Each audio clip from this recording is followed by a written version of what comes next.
Okay, back for part 3 of this Chapter 19 lecture. And here we're going to talk about Gibbs free energy. So up to this point, we know how to calculate our delta H. We know how to calculate delta S. And we know that things in nature tend toward a positive entropy. That's the favorable condition. And also the favorable condition for enthalpy, delta H, is negative. We want a release of energy. And it is that release of energy that's considered a favorable condition and more likely to be spontaneous. But it really depends on each of these quantities and the temperature at which the reaction occurs. That becomes a very important piece of it. And so that's how we calculate the delta G, which is Gibbs free energy. And the equation for delta G is delta H minus T delta S. And what we know is that the free energy always decreases in a spontaneous process. So the way you can think of it would be if you have a boulder on top of a hill, it has a large potential and it loses potential as it rolls down the hill. So if we think about the reactants as being at the top of the hill, as the reaction progresses, it loses energy as it rolls down the hill. And that's considered the spontaneous process. So we're going to look at how to calculate this delta G, and the process that we want to see for spontaneity would be one that is that calculates out to a negative value. And so while this delta H favorable condition is negative, the delta S favorable condition is positive. Overall, the two acting together have to be negative for it to be spontaneous. And so that's going to depend completely on at what temperature this reaction occurs. So here I've just developed where this delta G equation comes from. I show more details on that on the very last page here. It would be right there. Not anything you have to know in terms of how to develop that reaction, but just something that might be kind of interesting to you. Okay, so how are we going to calculate the standard free energy for a particular reaction? So here's what we know. This would be given information, delta H and delta S.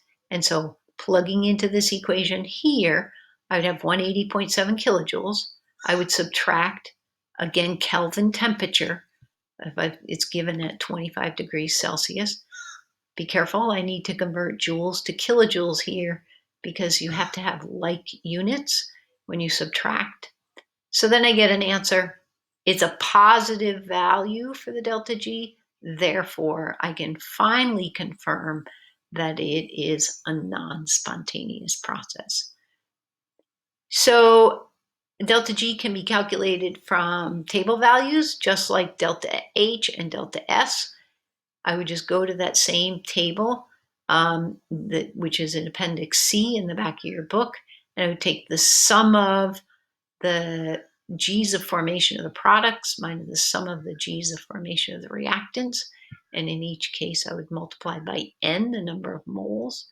And so here's an example where I would take 4 times the value for PCl3, and then I would subtract 6 times the value for Cl2. And then this one here appears to be 0, and that's because the free energy of a solid does not exist. It does exist for a gas, though. And so, again, just like when we were doing the delta H's, if you don't remember what things are 0 and what aren't, they wouldn't show up in the table if the value doesn't exist. So I do my calculation, and I get a negative value. So I can confirm at this point that the reaction is going to be spontaneous.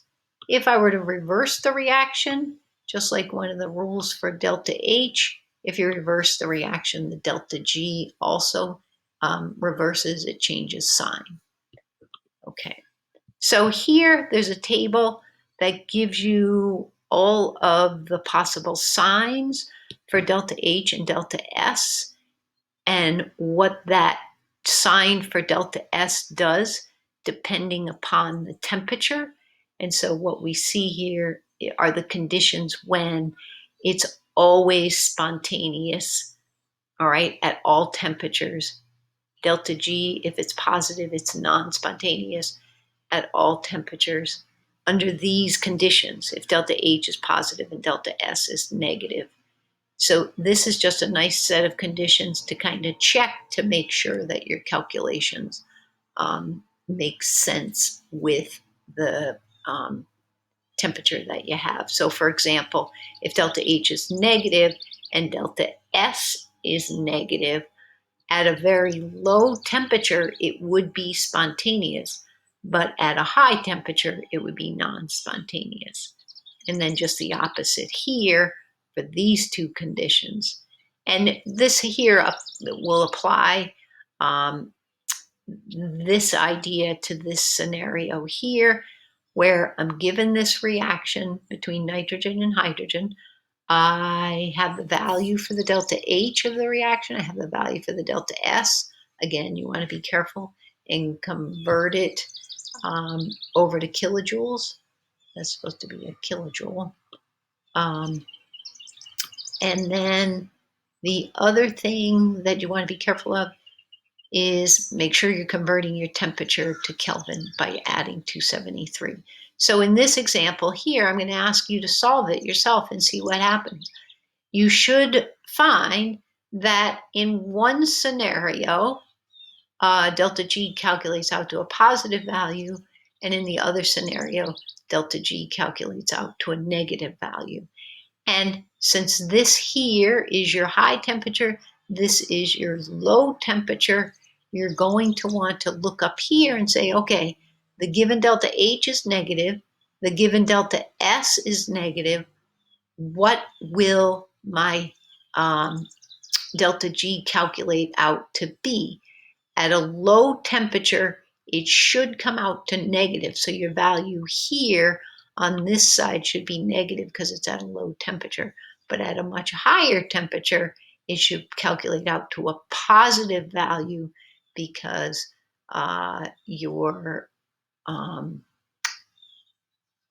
because at a higher temperature, that's what this says here, if these two conditions are negative, then the reaction will be non-spontaneous at a higher temperature. So this example here, when you calculate it out, should fit right into this criteria for you. And that's it. We're finished.